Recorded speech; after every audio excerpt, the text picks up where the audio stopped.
Alright, hopefully this is going to record. I've checked my audio and whatever, and I'm not doing any makeup or whatever. I'm just keeping this, I don't know, the way it is. At least I'm doing something. I can definitely do better, but my computer is going through a weird dying process, holding on, whatever. It's gonna make it work. I'm gonna vlog about some stuff, I guess. So you can probably see here, there, there, there, there, there, there, there. The shifting sigil. I can't flip this video, whatever. Anyway, yeah, I got this shifting sigil there, and I have it also. Let's see.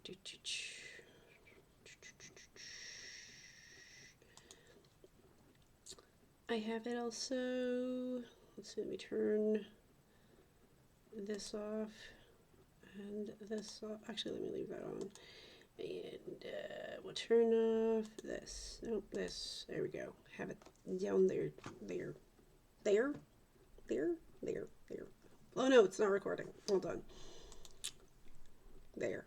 There it is. There it is. And let's go back to this. And alright, there we go. So I'm probably going to talk about, I guess, reality shifting. So that's the main thing I'm going to talk about. I think you'll find that most stuff about reality shifting has a tendency to be very Gen Z and maybe like the younger millennials, but people are catching on in older generations now. This is something that has, well, it's not new. It's actually been done before, but the interesting part about it is young people are not stuck in a box, so they don't know there's a box because they haven't been shoved into one yet. So they're very open and flexible with the way they view things. And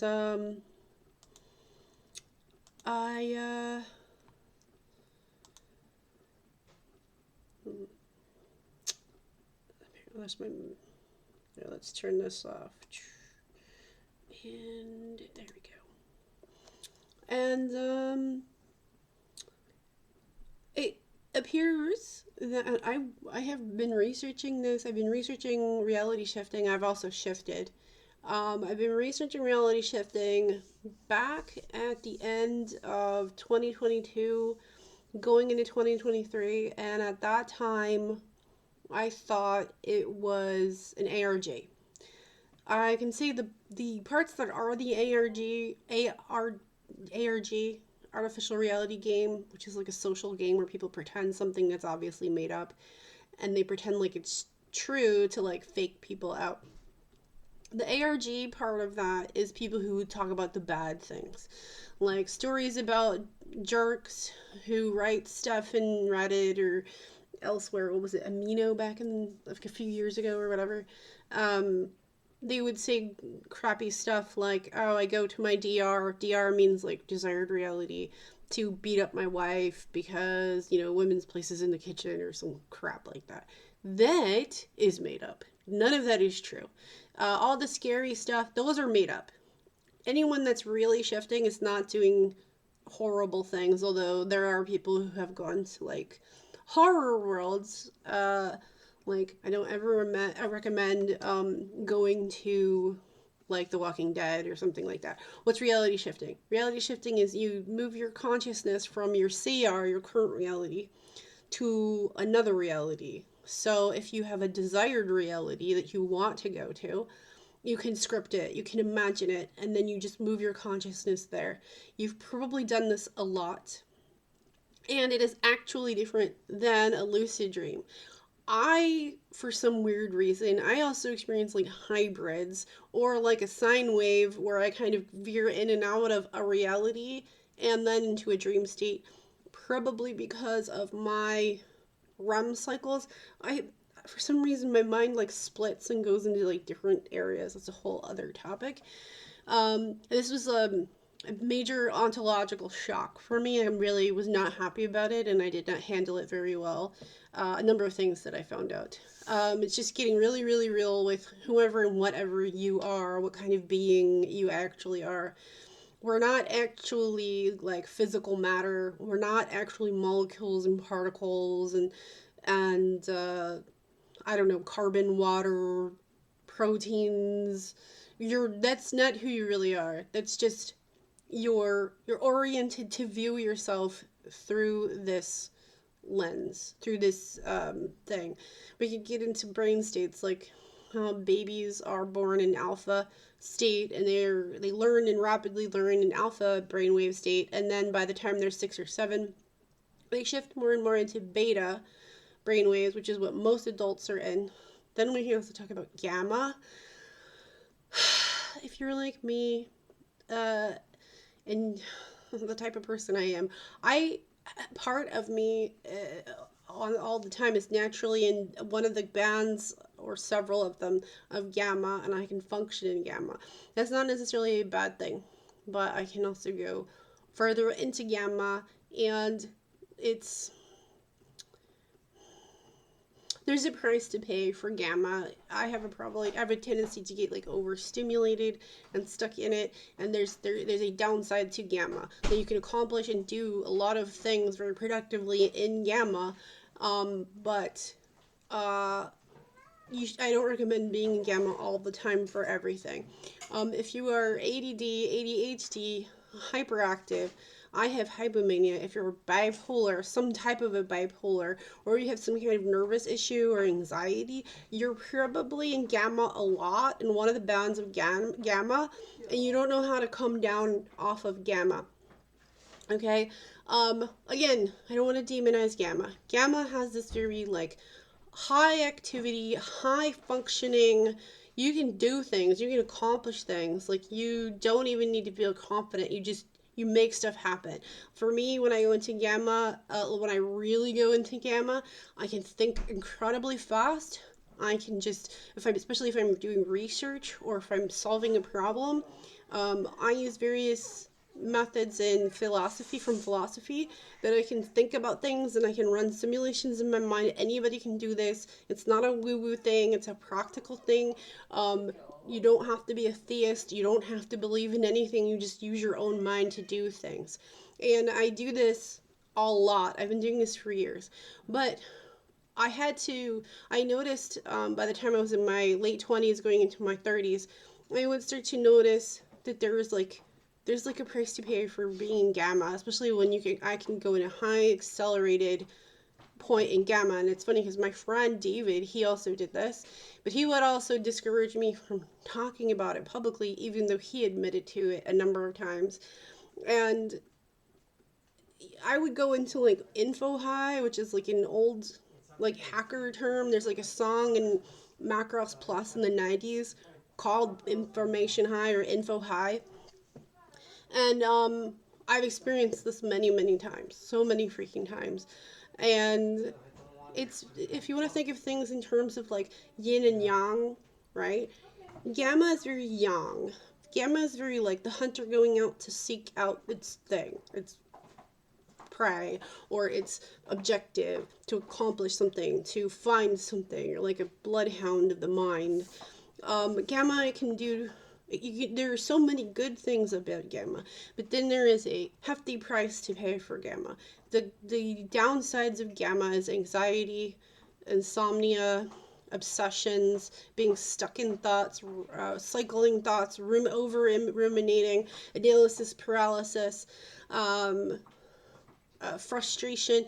It can kind of get you stuck, okay? And the way to get out of that is honestly especially if you want to do reality shifting, if you're stuck in gamma, it's like switching gears. It's like a stick shift, and you're shifting gears in a car or a riding mower or something. Or you want to get out of gamma and you want to get out of beta, and what you want to do is start to get into alpha. Okay, and the best way to do that is to learn the Silva method. And actually, let me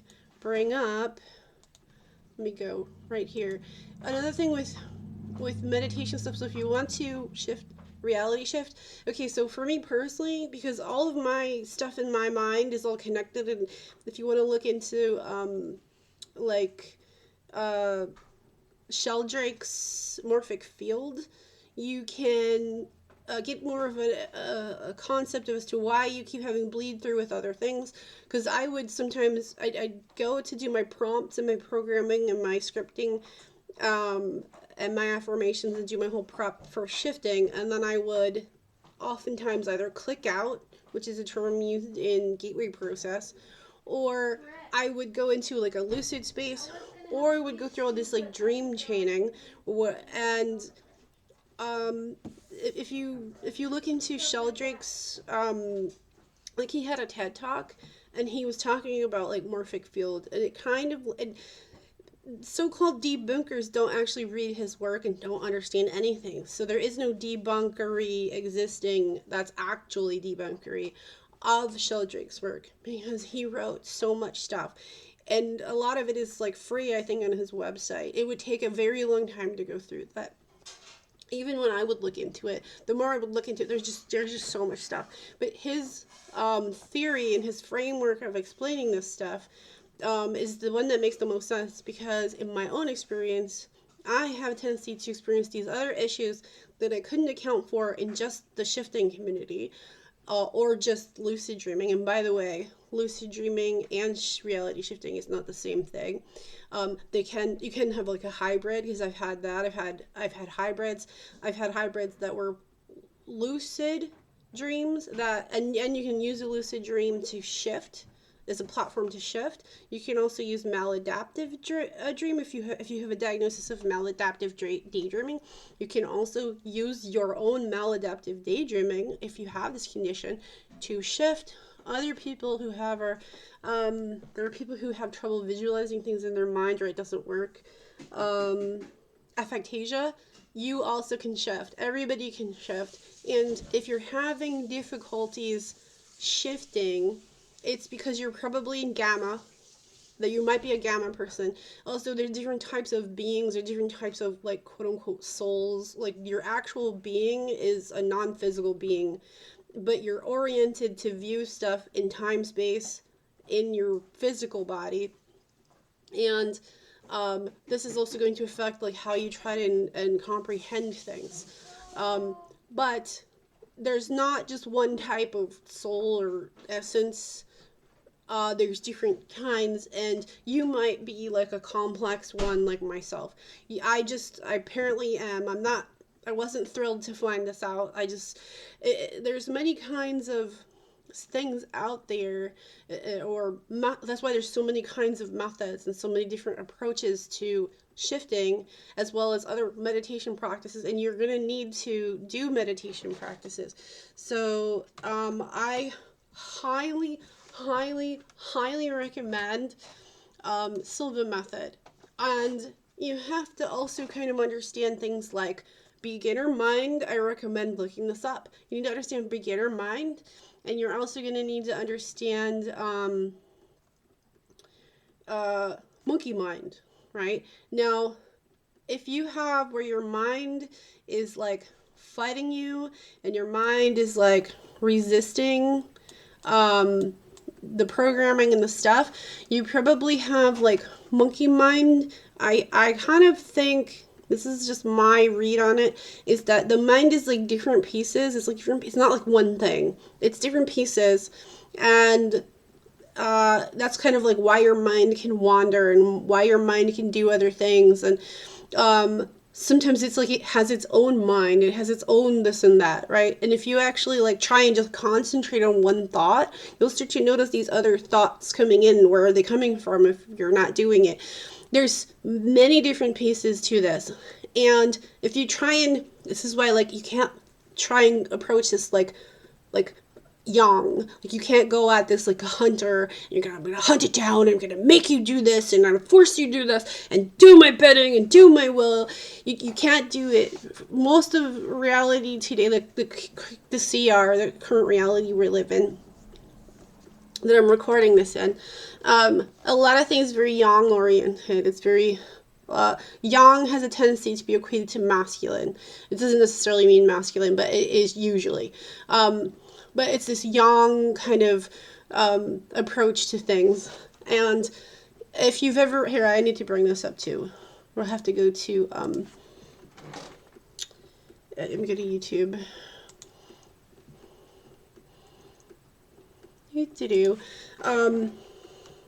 Dao De Jing. Alright, let's go through the audiobook. Alright. Okay, now you cannot cherry pick and quote mine this. Dao De Jing itself is a Chinese book, and if you can't read Chinese, speak Chinese, you're not going to comprehend it from the way it was actually written. So in order to grapple with this, and yes, you just have to put the time in and you just have to get to know these things. When you do this, you will thank me when it's over. When you get through this, this is going to be like the one thing you're going to constantly come back to. You're going to be like, why didn't I do this before? Why didn't I try this before? So here's a book here. You need to, like, so for example, in English, if you speak English, if you speak other languages, you're going to want to listen to the audiobooks or read it too. And it's by Laozi. It's also called Tao Te Ching. It's in Mandarin, it's Dao De Jing. See, I wrote it here, Dao De Jing, right? Now, there are other meanings and other comprehensions in the written Chinese, like Dao Ke Dao, Fei Chang Dao. Like, also, the way it's written has meanings. But because you don't read or speak Chinese and it's very difficult, what you need to do is listen to, so here's a Wayne Dyer interpretation. You need to go through various interpretations of this, and I also recommend going back to it. Like, whatever thing you're wasting your time with right now, you've been wasting your time scrolling on social media or whatever, because there's always some new horror freak out fest. Start playing Dao De Jing and just don't force anything. Just listen to it. The first time around, you just leave it on and just let it play. Even if you're not fully paying attention, your mind is eventually going to click in. Your mind is eventually going to be like, I need this, feed me. Okay? And this is like the one ancient textbook that I always go back to. Every time something stupid happened in the world, every time something screwed up happened in the world, I would start listening to Dao De Jing. When I was having anxiety, when I was upset, depressed, whatever it was, I would listen to at least one version of Dao De Jing. And there's even like, sometimes I might be able to find it. Let me see. There are sometimes even lectures from CCTV, which I don't even know if it's even on YouTube anymore. But there was even like, there were famous Chinese lectures. Apparently, I can't really find them right now. Though they were in Chinese, but a lot of times they have like subtitles, so you could understand Dao De Jing from a deeper, better perspective. I think that's a bit much to start off with, though. We're just keeping it simple. We're just keeping it basic. But you can always go more and more with that, right? So back to Silva method. Here it is. So this one here, Silva technique guided meditation. This is Jose Silva himself. There is so much data over decades of this, of Silva method. And I would say that if you're new, start off with Jose's. It's very short. This one is like 16-ish minutes. There's another version, I think this is it too, 17.5 minutes or whatever. Go do these. They're slightly edited differently. It's very short. You can go in and out. You don't have to try. You just listen to it and go into these relaxation phases. He's going to get you primed so that you can program yourself to calm down. And then what's going to happen is you're going to start to eventually pay attention to the difference in your mind and how you feel. Like, you know, when you've had a really nice nap and you've had a deep sleep and you wake up and you have that feeling, or when you wake up from a dream in the morning, like you feel different. That's because there's different brain waves. You hear there's alpha, there's theta, and then there's the really deep one is delta. Okay, I don't want anybody to try and get into delta right now, but you want to just work on Silva. I would say if you're totally new to this, for this month, try and fit in this meditation at least 3 times a week to 5 times a week, and then try to do it every day. The more, even if your mind is wandering, don't worry about it. Just establish that you're doing this, because if you have like monkey mind, you have resistance happening. You need to just establish this pattern of doing it. Just do it. Just do it to do it. Don't do it to get something. Don't do it for a result. You do it just to do it. It's like Alan Watts talks about, like, why do you listen to music? You don't just skip all the way to the end. You do it to do it. You do it to experience it. Music isn't just the notes. It's the spaces between them, right? Well, meditation is the same way. Another one, look up. So Alan Watts is like a snapshot in time at a different era. So there's times where he talks about stuff from a different perspective in a different era. And he was blending East and West, and he was also counterculture, and he was a Zen master. I've listened to Alan Watts for years. This is another thing. If you start listening to Alan Watts and you find your mind resisting it, just leave it on and do other things. You'll start to realize that there's a lot of jokes and humor going on that you're missing at first. Then when you start to realize it, and I mean, he describes Japan in a different era quite differently than what people think of Japan today. So there's that. Now, if you've been doing this one for like at least 3-4 weeks, and you're now like comfortable with doing Silva method, and this is not a method like a shifting method, but you can use Silva in your methods and as a method, right? But you have to go through it to get to it, okay? This one here is by his daughter. I don't know if it's Laura or Laura, because I've heard both. This meditation is so good.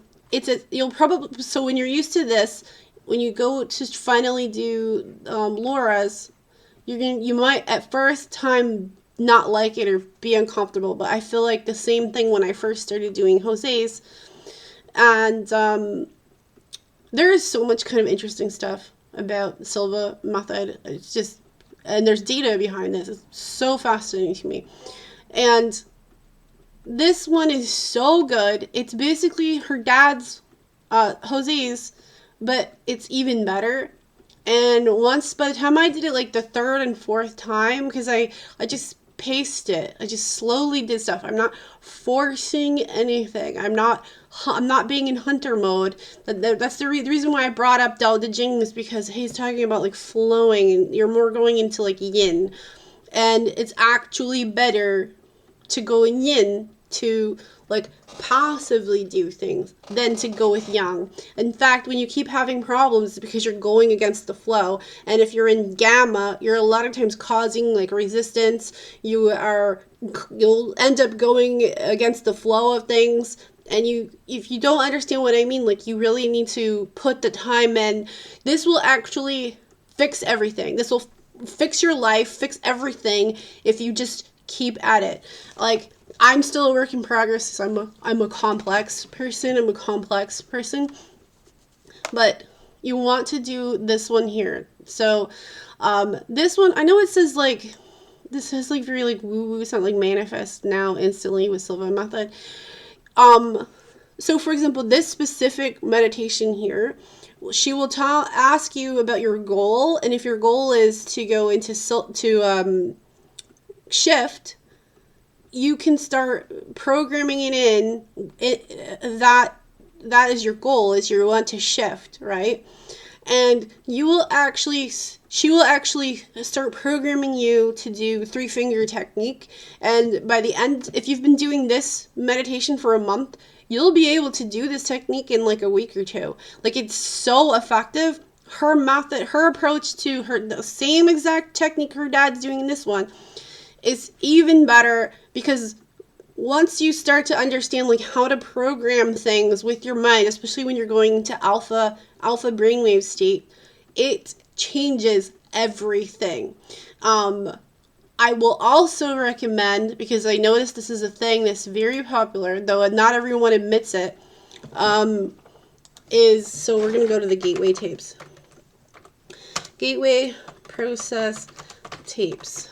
You'll probably also notice that you'll be clicking out. Clicking out means to like lose consciousness. I have this a lot. You black out, you can brown out. I have also experienced whiteouts, light outs or bright outs, and gray outs. And brownouts means like you were awake and aware, but you've forgotten what you've done. Blackout is like you lose consciousness, right? So you don't know what you did, right? Or it's voided, right? Probably because you're going in through theta and delta, okay? Gateway will program you to stop clicking out. This is one of the things I'm still working on. I recommend you going in here, and then what you're going to do... This is the Hemsing demonstration exercise. Okay, so this is by Robert Monroe. You're going to want to go through this one, and then you're going to focus on... So while you're doing Silva, and this is going to... It will be confusing, but you have to do it. You have to go through it, even though it seems confusing, because it's part of the practicing, the making it better, the refining it, or embrace the uncarved block. Okay, so I'm bringing up like Alan Watts and Zen stuff, and like Taoism, like embrace the uncarved block. By the way, you don't have to be a theist to be a Taoist. Okay, and I actually took notes in my book. So for there are exercises in tape 2. Now this is kind of the pitfall and the problem with people who rush, who are lazy, and who only rely on self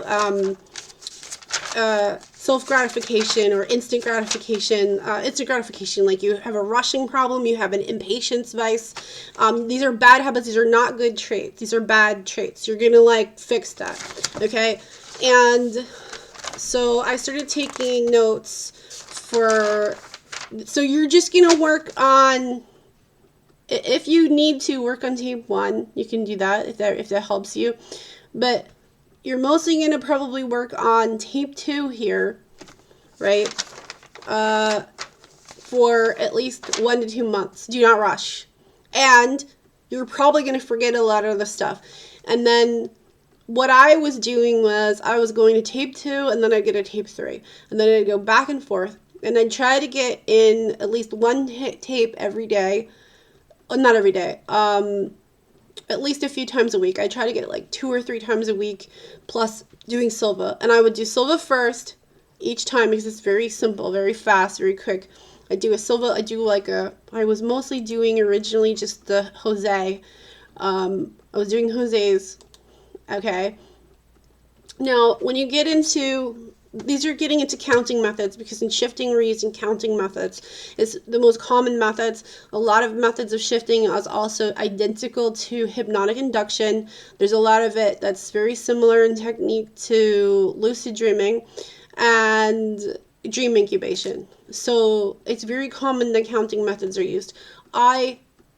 I very much hated doing it. I hated doing counting. I did not like it.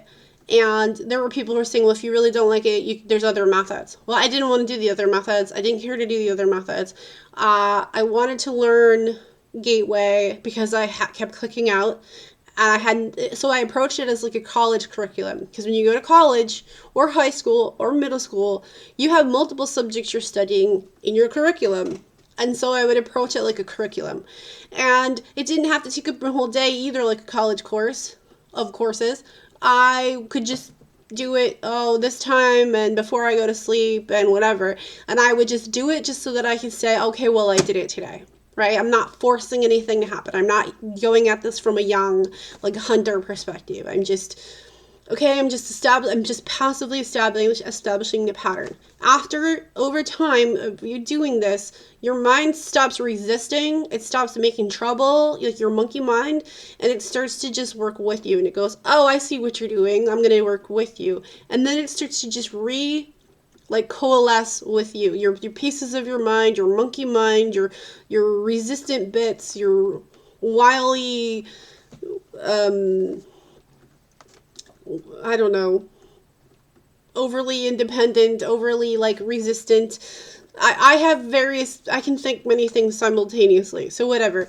But then it was like coming back together. Then I also could remember my dreams better, more. I was dream chaining, which is like it's really common talk in lucid dreamers. And I know it seems confusing, but I had to learn all these different disciplines to solve the problems that I was having.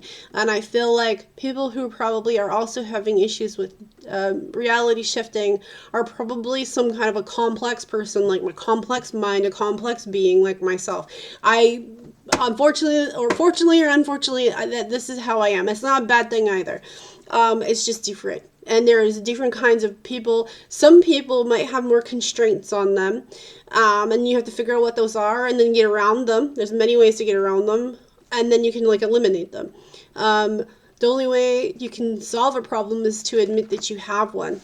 All right, so when I get into, so we're in, I'm only focusing on wave 1 of gateway process, and this is about like tape 2. So what I did was I kept doing tape 2, then I started to waver back and forth between tape 2 and tape 3, and there were different exercises in it, and then I finally got to tape 4. But then when I went to tape 4, I realized I didn't understand anything he was talking about. And I'm like, what the hell is he talking about? So I went back to tape 2 and realized I had clicked out a whole lot. I had forgotten everything in it, and I was very confused. And that's because you're probably going into delta, so you're going into like hypnotic induction. There's a lot of things going on here. So I wrote this down, and there are so many techniques in here that will also help you with Silva. Now, Silva counts down, whereas gateway counts up. This definitely can cause you to get confused, but it's not a bad thing. It's good to practice both, because then you're not stuck in one way. Because if you're stuck in one way, you started a problem that's going to take more time and more effort and more trouble to fix. So just like these exercises, especially in gateway, so tapes 2 and 3 especially, when you're doing like a resonant bubble technique, he actually tells you, Robert Monroe, he's going to tell you, go in and out of focus 10. He also mentions, I believe it's in tape 2, focus 3, is it focus 3, which he never brings up again in the next few tapes. One of the things that's not talked about in Silva that I feel is very important is like kind of that missing ingredient, because I keep having like a stiff jaw, tight jaw, and then I haven't ground my teeth in a decade or more, and then I started grinding my teeth again. I started having tightness in my jaw. But when I went back to do tape 2 again, he would say, go limp, and his relaxation techniques, and I had to actually not go into meditate, like not lay down and meditate, and then listen to tape 2 so that I understood what was happening, because I was forgetting. I was clicking out. I didn't want to just go into like hypnosis click out mode and not remember anything, because I wanted to understand it. And I found that solutions in gateway could be solutions problems I was having in gateway I could find in Silva, and solutions to problems I was having in Silva I could find in gateway. And I had to go back and forth. It's just part of the process. I don't know if you've ever studied dance, but there are certain kinds of dance moves, like for example, like in belly dance, they have something called on the up and on the down, and the downs are a lot of times harder, and there are certain kinds of combination moves that are very difficult that are done on the downs. And when you ask someone like Rachel Bryce like how to do it, she's like, you just gotta keep trying it, you just gotta keep doing it until you get it. And That's the truth. You just got to keep doing it until you get it, because it's possible. You just got to keep doing it. And it's not that hard. You just put the time in. It's called practice. It's called practice. And one of the exercises, especially in tape 2, that you really do need to learn to really help you, especially for shifting, especially if you have issues like visualizing, because I can visualize. I'm a weirdo. I have multiple screens inside of my inner mind, and there are different ones that do different things, and I could talk about this some other time. But I would notice that oftentimes, even though I have a very vivid imagination, I am very adept at daydreaming. I also recommend Flowdreaming. That's another one. Flowdreaming.com. Download her free kit that will help you with visualization, otherwise known as daydreaming. Imagination stuff.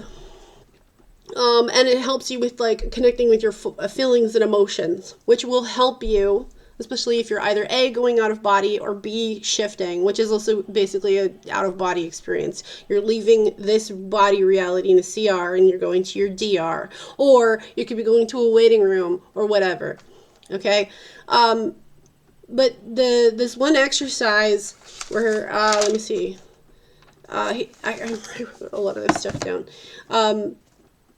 I also highly recommend handwriting things. Some people are like, you don't have, like, if you have a patience issue and you just want to do digital, yeah, you could do digital, but I recommend not doing that. You should start off everything by hand, so you can have this tactile feeling, like the feeling of the paper, the feeling and the smell of the ink will help you. And the fact that you can see it and then you can review, you can date it and time it and whatever, and it's like a real thing you can hold. You don't need batteries.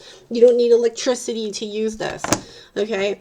The one exercise that will definitely help you with visualization and help you to access your internal screens. Most people probably have 1, 2, or 3 screens inside. I have like way more than that. I don't even know how to explain this, but I do. And when I'm doing the like guided meditation and someone else is talking, I can't always see what they're telling me to see on the spot. I just can't. Also, if they're not giving me details or not giving me prompts and what to think about and to see, I don't. So I have to kind of invent my own and defer to my own things. So, the exercise I was talking about is when Robert Monroe tells you to go into your head and relax your head, he'll tell you to go inward into your head and relax it. And you want to relax, so you want to make your face, your cheeks, your face relax and go limp. And when you go into the head exercise, he'll also do like a body, like you have your eyes closed and you're scanning your body, you can do that too. But the one for your head, he'll tell you to go inward and relax inside your head, inside your brain, and in your mind, and you just sink inward, right? This exercise is so good. So if you have had trouble doing visualizations and seeing things, oh my goodness, this really helps. So because it's like all of a sudden, I kept wondering like why I wasn't seeing stuff. Where did my screens go? But when I started doing that started to fix everything, and I started having like, even while I wasn't asleep and shifting, I was having like a kind of dual experience of myself laying down in the sofa while simultaneously like being in my DR. I just recently did this, and I was in the Great Hall at Hogwarts. Okay, so you want to. Okay, so there's other stuff that he does here. There are things in here where there's basically just the same as like programming in Silva. So one of them is like touching the back of your neck with your, he's very right hand centric. The fingers on the back of your neck. This is in tape 2.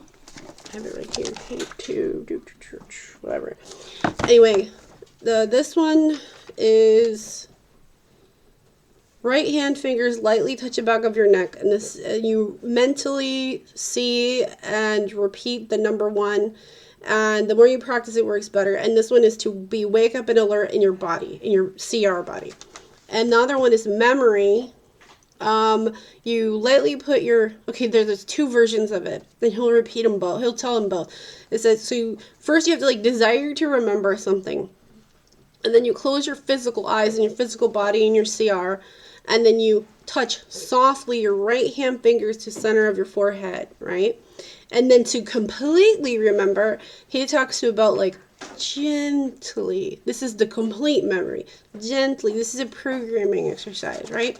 And he'll also get you into Focus 10. Focus 10 is in many ways similar to Alpha State. I have noticed that there is a difference, but I also noticed that when I wasn't meditating and I was listening to the audio, I would instantly go deep into Alpha while I was wide awake. And so this is going to get you into Focus 10. You're also going to want to practice your resonant balloon. He has this black energy conversion box. Laura Silva has a similar box type of method in her meditation stuff and Silva method. And then you're going to do like the bubble technique where you're going to like convert energies by the time you get to like tape 4, I think it is. And there's no race. There's no winners, losers. The only thing is you.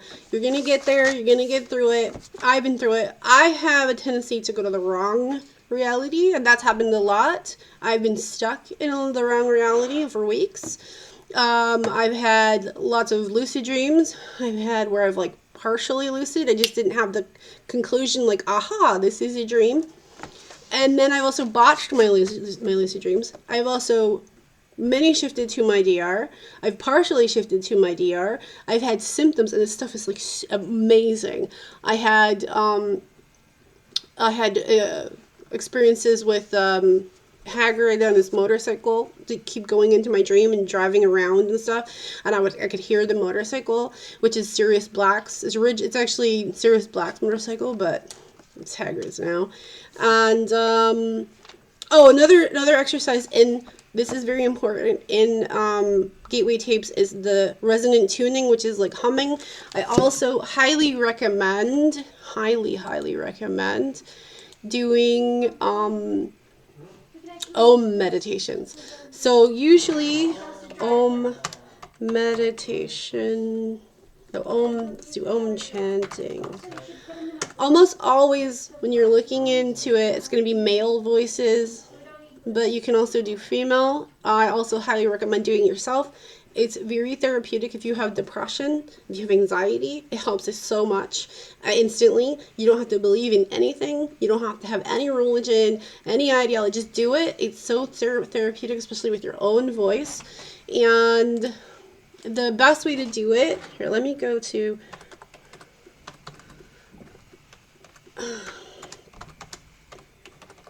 This is my channel. I'm being fucking suppressed, but whatever. I have several of my own. I was working on my own project of this, but it's kind of like in limbo. I'm having like I'm having a computer issue, so I can't.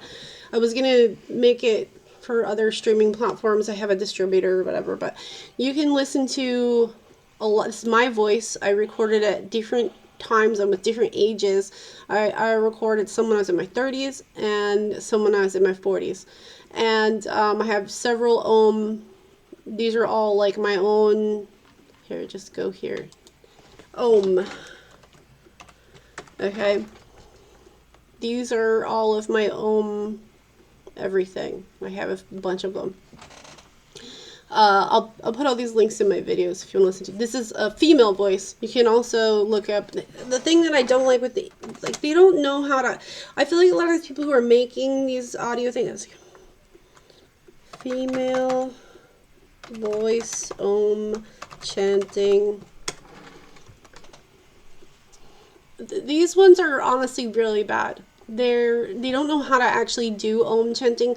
When you're Om chanting, you breathe in, and then when you exhale, you start out with like a oh, you go oh, then you go to the ooh, and then and you try to keep your voice doing the Om chant as long as you can until you're out of like breath.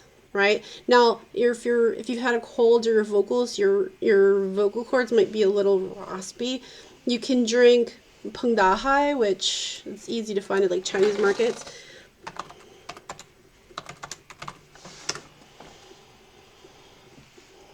Yeah, it's right there, and it's this seed. It looks like this, and you put it in hot water, and you can just keep filling it up with water over and over again. It really helps fix your voice. Okay, and so where's the ohm stuff? When you're doing an ohm, it's very similar. You can also hum like Gateway has you do humming, right? This is like the tone that the musical tone I usually go into is now when you're listening to male, okay, so this is not like a male bashing anything, like I'm not bashing men. If you like to do male vocals, that's also fine. Like you can that's usually what's out there. Okay.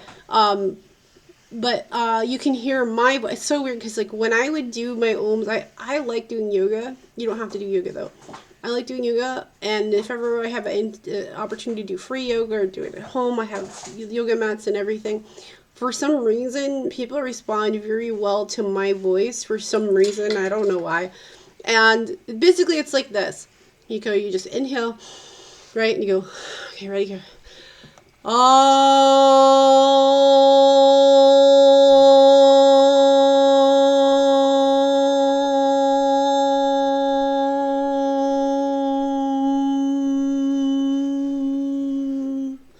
That's it.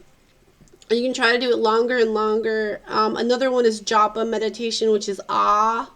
It's usually ah, or it could be a word that has ah in it. So it's like ah.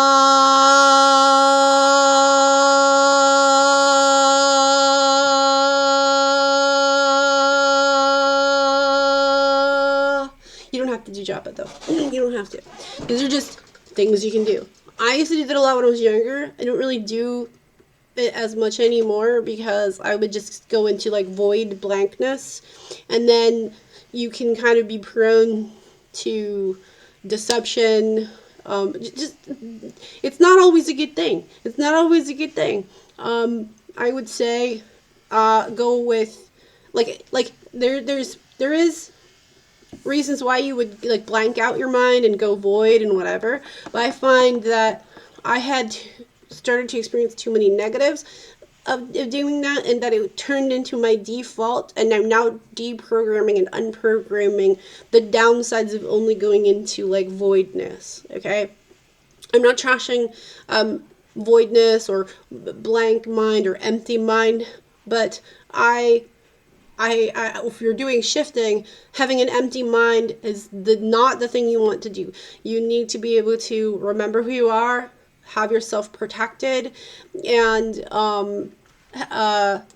that's why the balloon exercise in Gateway is very important. And also, by the way, like my videos are secular. There's no pushing any religious agendas. There's no ideology. There's no like virtue signaling. I just call it like boho zen. Okay, and the exercises that you can learn, like you can keep going. I do not recommend ever rushing any of these things. There's no race. There's no race to the finish line. It happens when it happens. Some people, yes, can instantly do it. You can also have doubts and still do it. Then there's paradoxical stuff. And then there's the old shifter guy. Let's see if it...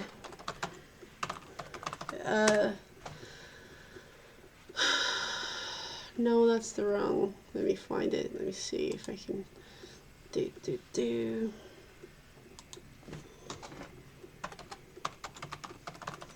There's a guy. Oh, hold on. I would also recommend reading, but also watching. There's this guy that does these. Okay, so this girl here, she's young, but she's pretty wise. You can learn from people younger than yourself. Get over it. I think it's Kiera Ann. I love her. She's sweetie pie. The guy that's the old shifter guy. Oh, here's another one. She has a bunch of stuff. And this girl, she has stuff too. So they're like young. They don't have a lot of practice and like how to talk on camera, how to do public speaking. So whatever, we're not judging. And you know, they're learning, they're figuring things out. So don't judge. Don't do that. Just, you know, just let it happen. I know there's like oh, hold on. Why can't I find the old shifter guy? I can't remember his name.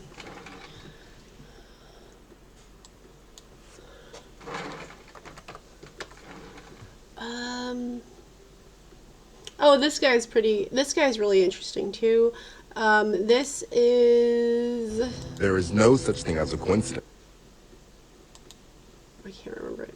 William Knight. This guy, you're going to want to watch things that are encouraging, that are inspirational, that help you. Another thing is when you start doing this, you're absolutely going to have like all kinds of pareidolia things happening in your regular life. You're going to start noticing like quote unquote angel numbers, like you'll see repeating numbers everywhere all the time. It happens all the time now with me, okay? You can go through YouTube shorts. There's a shift talk.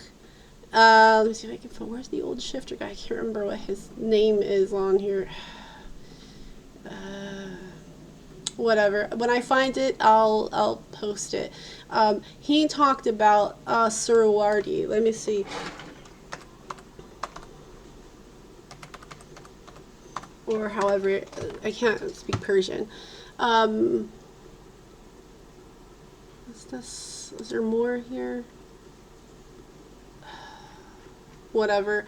So Suruwardi was this ancient Persian philosopher guy / mystic, and this guy's fascinating to me. He was a reality shifter. He was amazing at it, and he's kind of like me, not well in his own way. This sound arrogant. I'm sorry. Like it sounded. Yeah, he's like me. No, he's like whatever. Like he didn't care about what was popular. He just questioned everything. He questioned the axioms. He questioned everything. And he would go into these other worlds. And it's kind of weird because I was experiencing like I'd be working on my practice and working on my affirmations and trying to solve the like why I keep having these side effects or why I keep having these other things happening. And I started like experiencing stuff that was similar to the things that he saw. I saw also like mine has a tendency to look like Pokemon and Fantastic Beasts and things like that. And like there's like this bird thing that I saw. A lot of times there's like birds and things, like the Bennu bird and the Simurgh, something like that. It's like a Persian thing. It's like a blue phoenix looking thing. And yeah, I have a tendency to see like they look a lot of times like Fantastic Beasts or like legendary Pokemon. I mean, if you want to have it be a spiritual experience, you can do that too. But a lot of shifters go to Hogwarts and hang out there. So as far as my own, I wanted to talk about like Ravenclaw. Honestly, I wanted to talk about. Actually, let's do that. It'll be really quick because I probably need to wrap this up. This is kind of going on a bit long.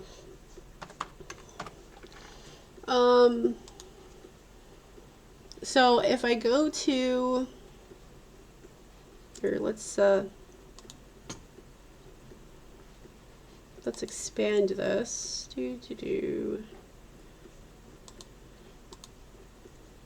There we go.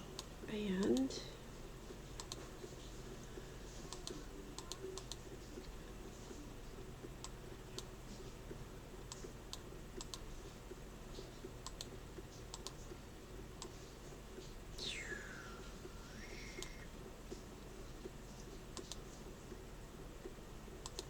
okay, so I'm just gonna go to my Pinterest right here.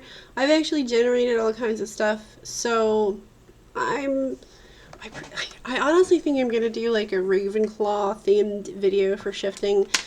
because I find the most popular stuff is usually Slytherin and Gryffindor, right? Especially Slytherin for some reason, and maybe Hufflepuffs, right? But there's a lot to say about what shifters do in Ravenclaw. Like, Ravenclaw is a very popular house. Okay, it's super popular, especially if you're an artist or like a, I don't know, computer geek or whatever.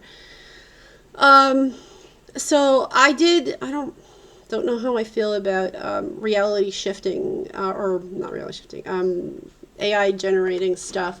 But one of the things I was working on, okay, so I have so much stuff. I have so much stuff. This is my shifting journal, and my script is in here. It can be as long as you want. Another thing I recommend doing is affirmations or mantras. Write down what you want to do. Like, okay, and a whole page by hand. So I also wrote in like different colors, right?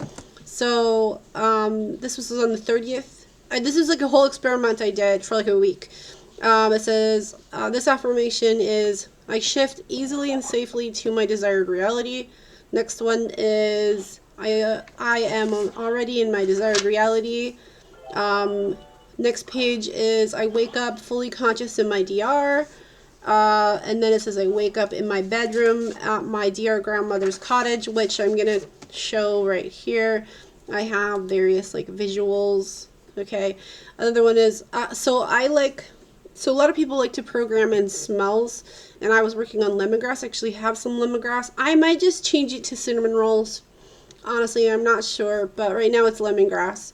It says, I strongly smell lemongrass upon approaching and arriving in my DR. My eyes automatically open when I fully arrive in my DR.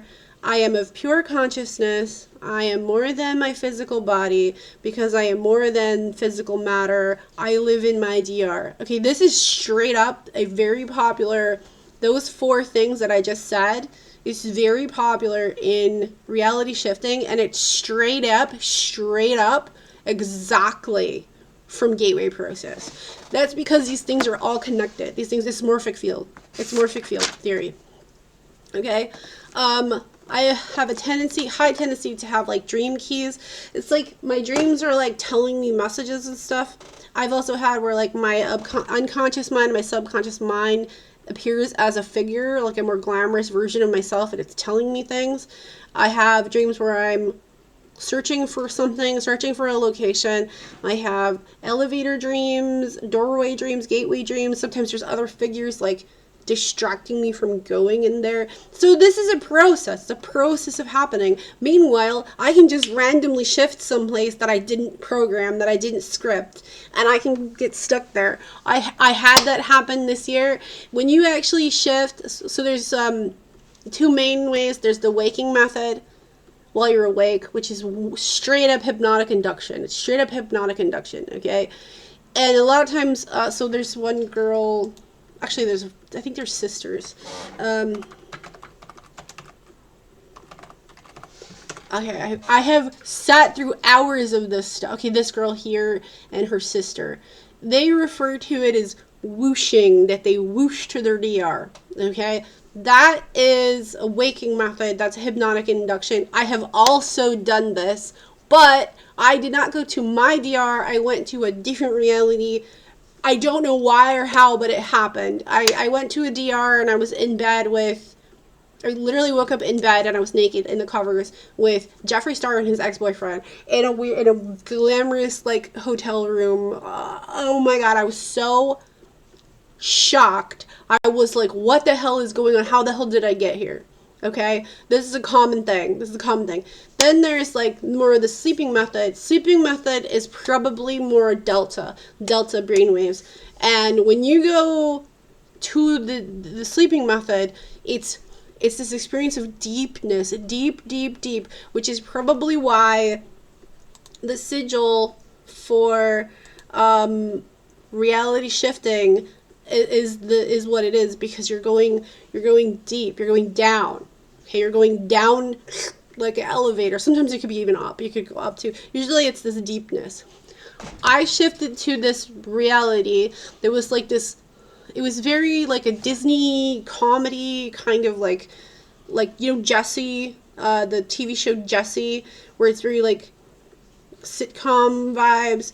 It was like this comedy nightmare Halloweenish world that was also kind of like, and this, I hadn't even watched K-pop Demon Hunters yet.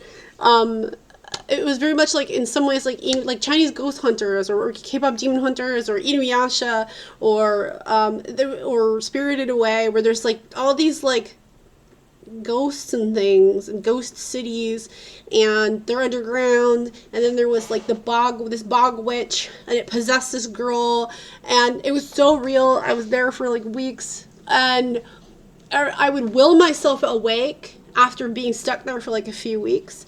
Then I'd be like, oh crap, I really feel it. And then I was like, okay, I'm just gonna shift to my DR instead.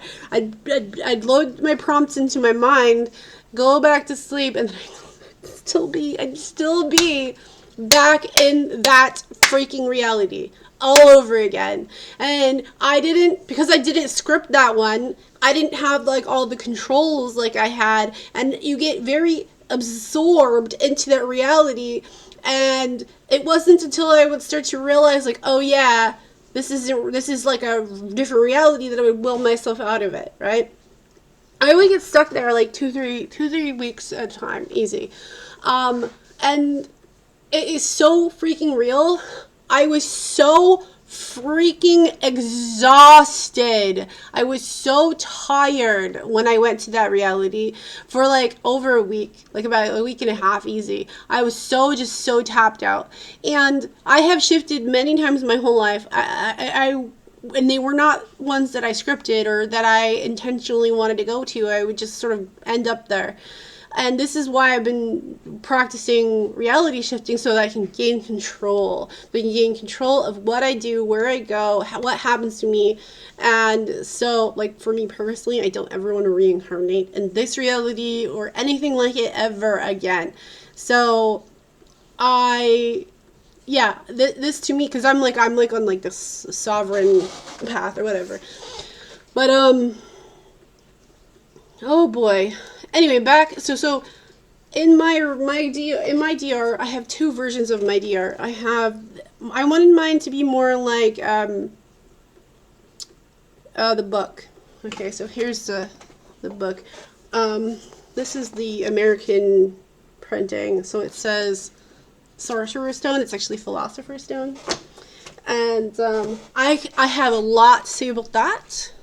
I'll probably talk about that in another video. And as you can see, like, I have on here, I have the reality shifting sigil, I have the Deathly Hollows, and then I have the Philosopher's Stone sigil. There's this stuff dragged me through so many things I had to learn. There's so many things I had to learn, and I just sort of went with it.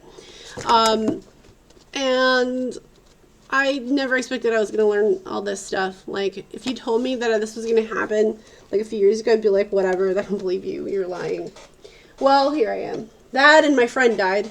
That's another story. That is another story. But, so, in the book starts in 1991, and I have so much I can say about this, so much I can say about, like, 1991 and the book and whatever. And I wanted to go more the route of the book rather than just the movies, because the movies took place in like the 2000s, and I wanted to do it more like the book. But I also changed some stuff. So my real actual grandmother is from England. And I wanted to wake up in my DR in a cottage in the countryside in like an enchanted glen. My real grandmother is actually from Manchester. So I pulled up the map and I was like, where are the woods? I want to have this be like a real place.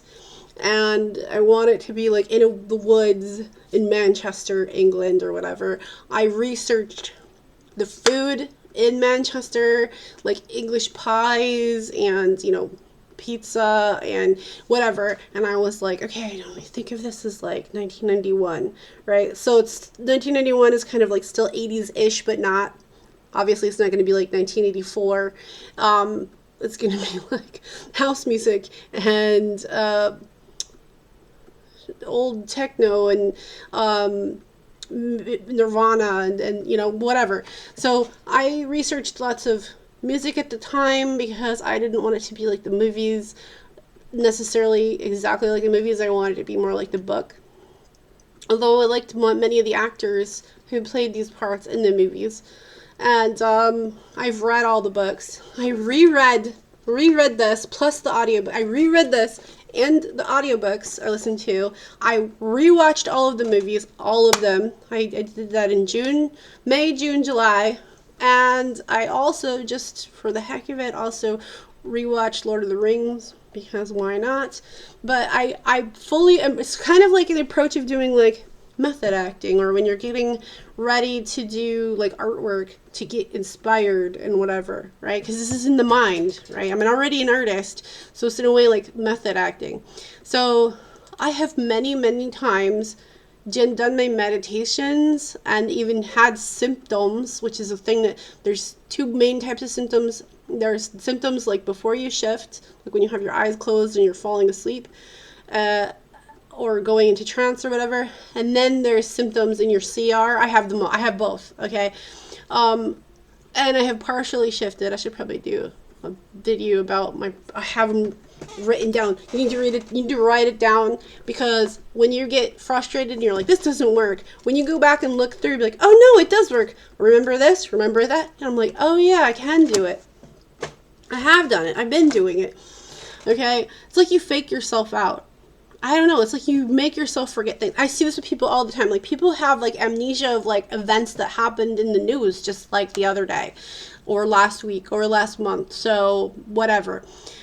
But I have seen versions and variations of this cottage place. There's even like a living room and I've seen it many times. I just never, not yet. I haven't actually woken up there, but I've gotten close. I've smelled like breakfast. I've heard my grandmother there.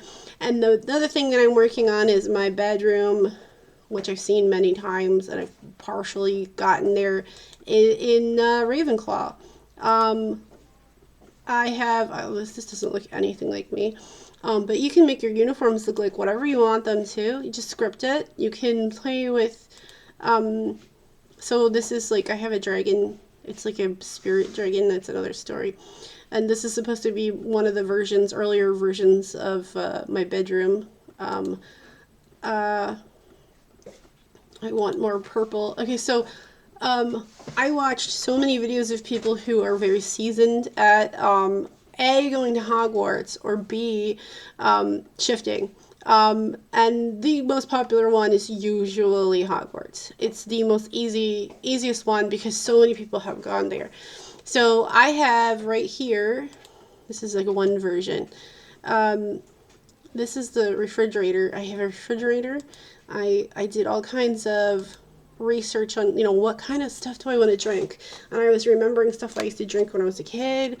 I have IBS, so as an adult, I can't eat potatoes, like white potatoes. But as a kid, I ate potatoes all the time. I ate fries, so I scripted so I don't have IBS. I can eat whatever I want. I'm not going to get cavities. I'm not going to lose my teeth.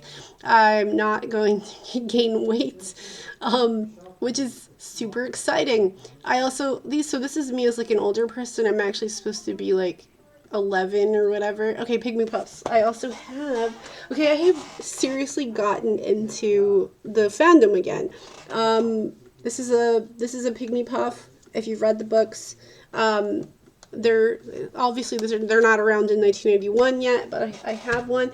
And because when I would do my prompts to go to Hogwarts before I go to sleep, it's my main DR. I have all my rules. I also have stuff I scripted in case I end up in a lucid dream so that I can access these superpowers or whatever, commands and things. I also scripted that so I could cover all my bases because that's everything. This is a crappy rendition of my wand. This doesn't look anything. I have it in my sketchbook somewhere. I have a of a design of my wand. I have a backstory for my wand. I have a backstory for I wanted to go to the Diagon Alley. My birthday is the end of August. I wanted to wake up in my grandmother's cottage in my DR. My grandmother in my DR is magical, and she's a magical person. I also I scripted vacations. So or excuse me, I think they're called holidays over there. I have a vacation or a holiday, a spring break in Mallorca, and I have one in Vienna. And these are the chaperones. This is the chaperone sorceress lady. Oh, these look cool. In Mallorca, and this is the chaperone wizard guy in Vienna, or going to Vienna. I also did not like the idea of going to Hogwarts without an art department, so I scripted one, and it's called the AAD, Advanced Art Department. I haven't actually made a visual of it yet. I haven't made a visual of it. I have kind of like how I want. Maybe I should do that. And as part of the group, because the actual Hogwarts castle is huge. Like, I've mini shifted there so many times. It's freaking huge. It is so big. It's crazy, right? There's so much there. I also scripted an Asian garden area as part of the AAD. Okay, so in my script, and you can use this if you want, there's these Asian gardens. It's like if you've ever been to like various parts of universities, museums, historical places have like Asian gardens. Like if you go to Boston, Massachusetts, they have the public garden, and next to that is the Boston Commons, and they have all kinds of special trees that were collected, like, I don't know, a few hundred years ago.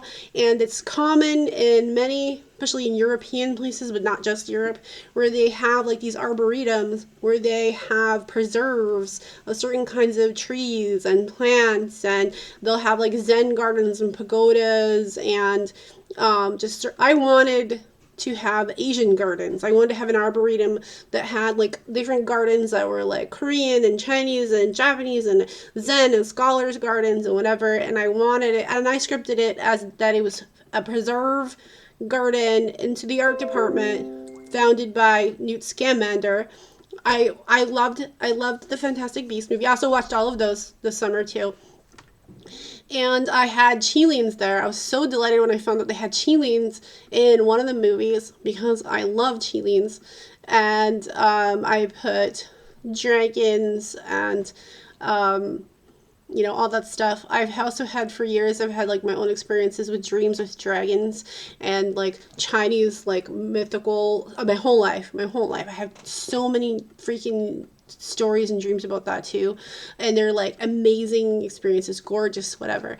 So I did not like the idea of going to Hogwarts without having like Asian stuff to do, because I scripted in people that I grew up with, like middle school, high school, and college, and coworkers and things from when I was younger. I scripted them as students at Hogwarts, and I wanted to be able to still have Chinese New Year with my friends and have, Japanese, like the sakura, like picnics in the underneath the sakura. I wanted to experience, like, I wanted to have all that kind of experience, and I didn't want to limit it. Like, I still wanted to, like, there's certain, okay, so like, there's certain kinds of drinks and certain kinds of foods and snacks and cultural stuff. And because a lot of my friends from my CR, from my childhood and my teenagehood and my young adulthood, were Asian, all kinds of Asian. And also my friends that I went to college with in Philly, everybody was super open-minded to Asia stuff. And since that's all my demographic, and that's the time zone in the 90s that I'm going to as well, I wanted to incorporate that into my DR. And you can borrow it if you want to. It exists. It's already there. Okay.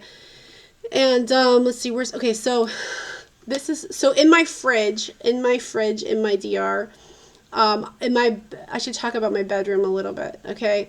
I wanted all kind I like various kinds of Asian drinks. So I wanted to like I like matcha tea. I like oh, here's the London Fog Frappuccino. I know this is more like a more modern. Some of these are more modern, right? Like in this time. But I could also go to old stuff. Like I could have milk. I could have a milkshake, guilt free. I could have milkshakes.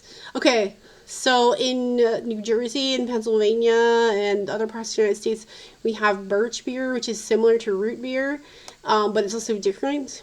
I was like, okay, I'm stocking my fridge with those. Here we go. We got some like butter beers and different kinds of, other drinks, um, ginger beer, Mandarin. Oh, Junkanoo. This is like from the Bahamas. Mr. Pibb, Dr. Pepper, Coca Cola. Here we go. Wong Lo Ji or Wong Lo Cot. I had different versions of Wong Lo Ji or Wong Lo Cot. Okay, there's two main versions. There's the original version, which is I think from Hong Kong or the South Asian Sea. It's more Cantonese. And then there's the factories that were in mainland China got taken over by the Communist Party, and then they made it national, which is not necessarily a bad thing, but they have sort of altered some of the recipe. So there are people who are very adamant that they're different. They taste very similar. So I have Wong Lo Kat, and I have Wong Lo Ji. And I have there was another one that's similar. I can't remember what it's called at the moment, but I wanted so bad to have Wong Lo Ji in there. I also wanted to have like these kind of drinks, the jasmine tea. What? Jiadobo. And all kinds of tea in my fridge, but also in the Asian garden. I wanted to have in the arboretum. I wanted to have like noodle houses and tea houses, like in Beijing, and in Manchuria, and other stuff. So I'm heavily like Ravenclaw. I'm straight up Ravenclaw. Okay, and I put in like different I wrote backstories for characters that are canon in the book.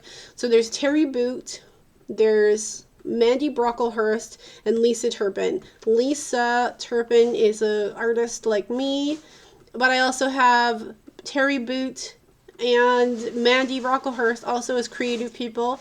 I have wrote their backstory. Terry Boot, it's so funny because they actually cast a Chinese kid to play him. In my DR and in a lot of fandoms, he's like half Asian or half Chinese, right? And so I have him as that, and here they are right here.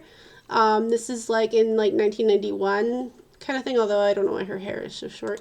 Lisa is the more flamboyant person. Like she has the wild colored hair. I also scripted I've scripted so much Muggle culture into it because I loved the 90s. I loved the 90s. I loved the 80s. So I scripted in Treasure Trolls. The AI can't understand them as earrings though. I scripted in a Pogs fad. I also scripted vacations at. So after we beat Dumbledore, which we're not doing yet, it's like in the future.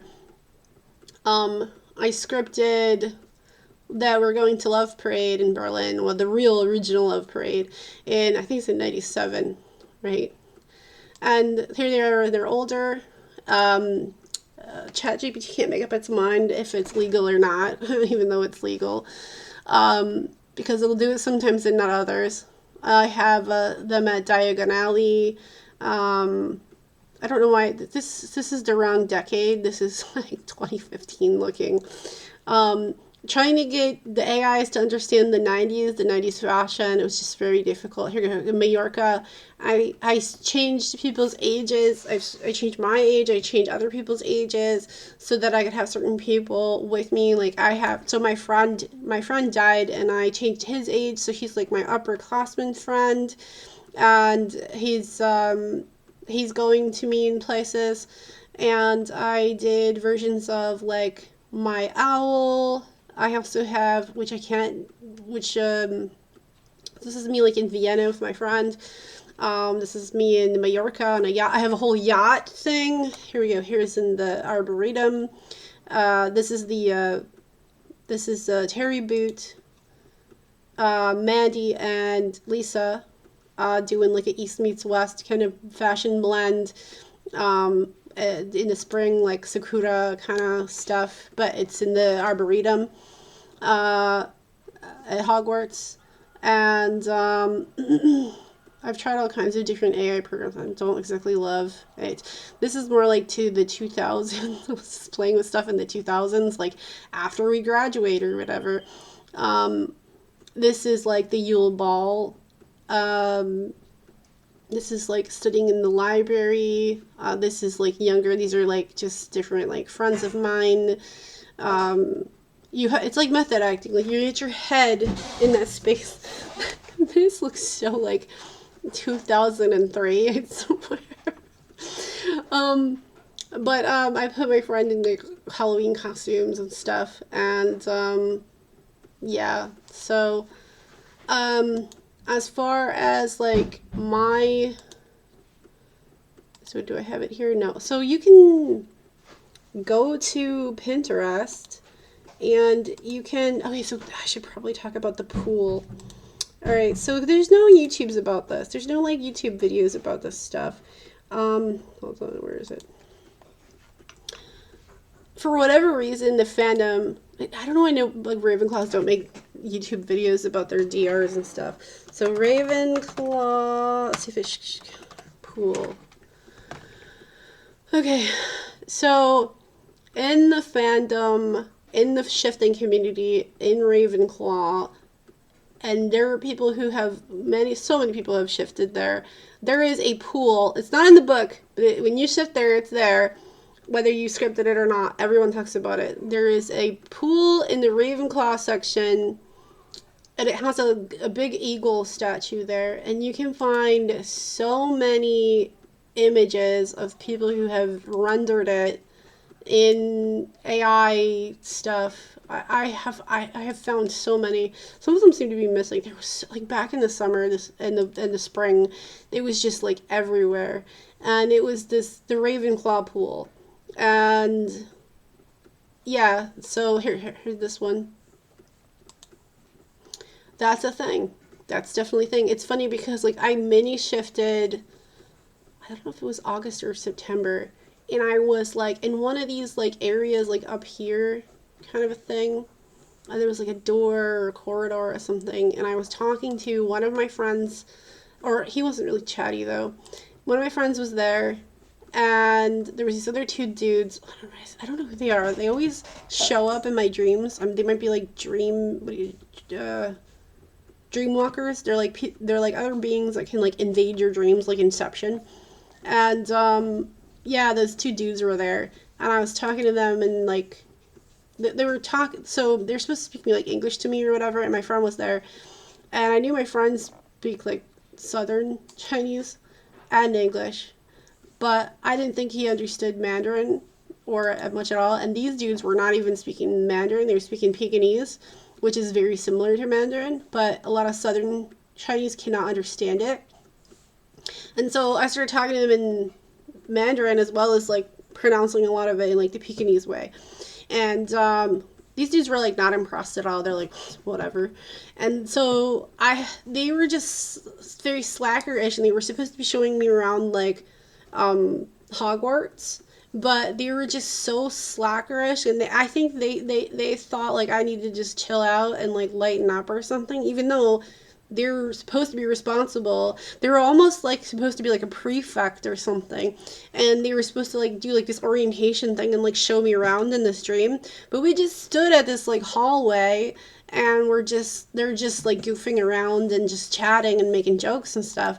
And so I started making jokes with them, and my friend was there, and there was like this door I suppose we were supposed to go through, like this exit door or whatever, and it was like they were delaying me to go to that exit. I didn't realize that until like after I woke up. I'm gonna be honest, the visuals from like Hogwarts Legacy I don't exactly love. I kind of like the Harry Potter films visuals better. Like this one I made, oh this looks so bad, is looks so awful.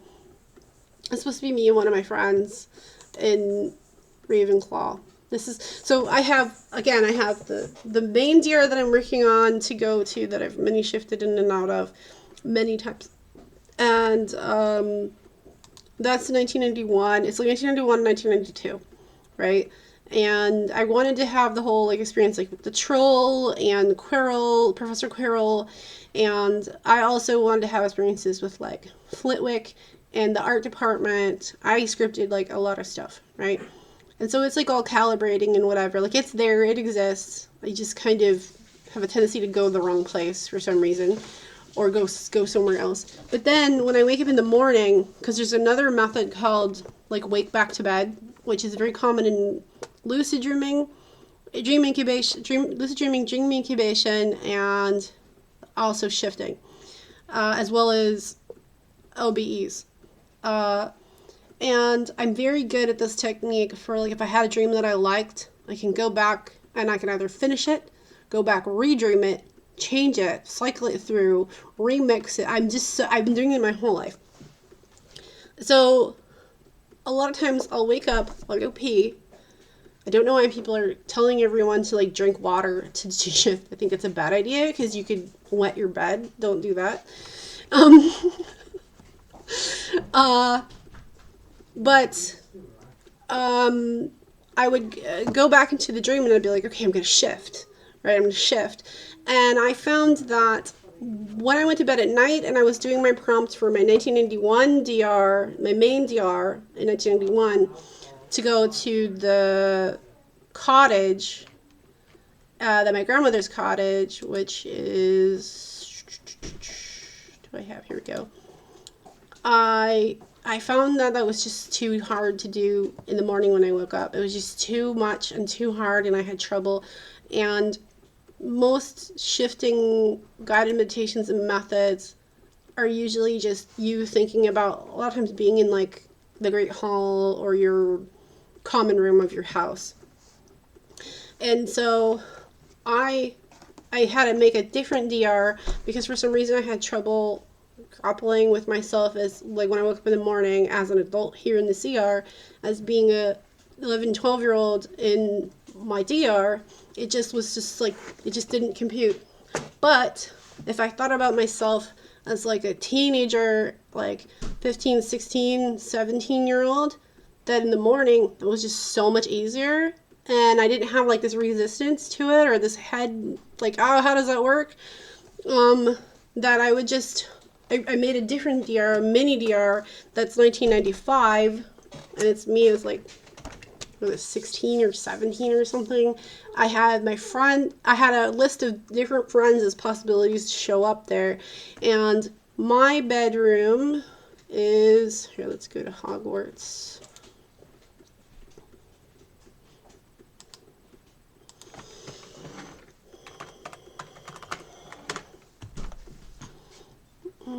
There we go. So there's Hogwarts. Oh, I like this. I need to save this. So these little turrets here. So this is the Ravenclaw Tower. In general, it's confirmed generally that this is the Ravenclaw Tower. This big, huge, massive tower. It's the biggest tower in the book. In the story. And then these are the turrets, although these should go up higher than this. These are the turrets. There's 3 of them, and mine is in this top one. My bedroom is, ooh, I like this too. Ooh, this is cool too. This is some Lord of the Rings stuff. Saving that. Ooh, there's more. There's more stuff here. I like this. Wow, we're getting into like technical drawings. Oh my god, this is such good. I can't draw like this. I'm pretty decent artist, but I can't do this. Here we go. Here we go. So, this is the Ravenclaw Tower. And most people are like probably like in these rooms or whatever. But I'm in the AAD. I'm like, okay, this is kind of based on like my own childhood. I was like in the gifted and talented stuff all the time, whatever.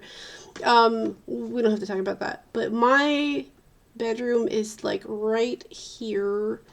And I have access to this attic up here that I can do whatever I want up there too. I have like a staircase that goes up there. And I also have charms on it, similar to Hermione's bag or like a TARDIS, where you go into the room and it's actually bigger than the actual structure. And I have a walk-in closet like that. And I have, where is it? I have my fridge. I wanted my fridge to be like a vintage looking fridge. This is a terrible photo. This is so bad. I have other photos that I haven't uploaded.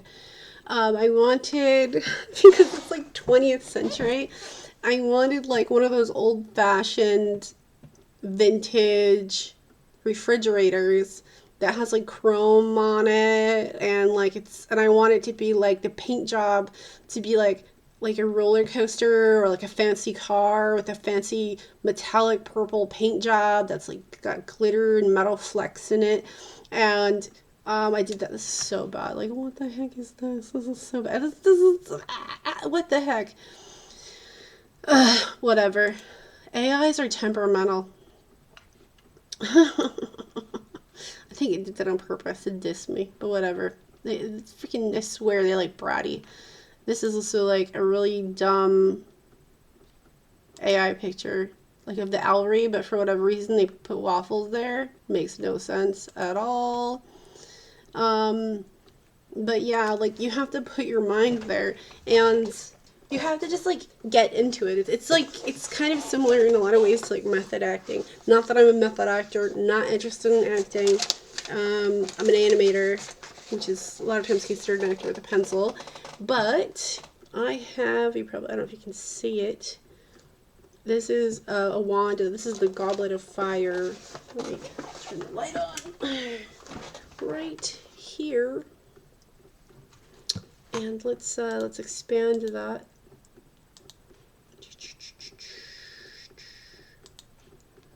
Real quick. Here we go. This is my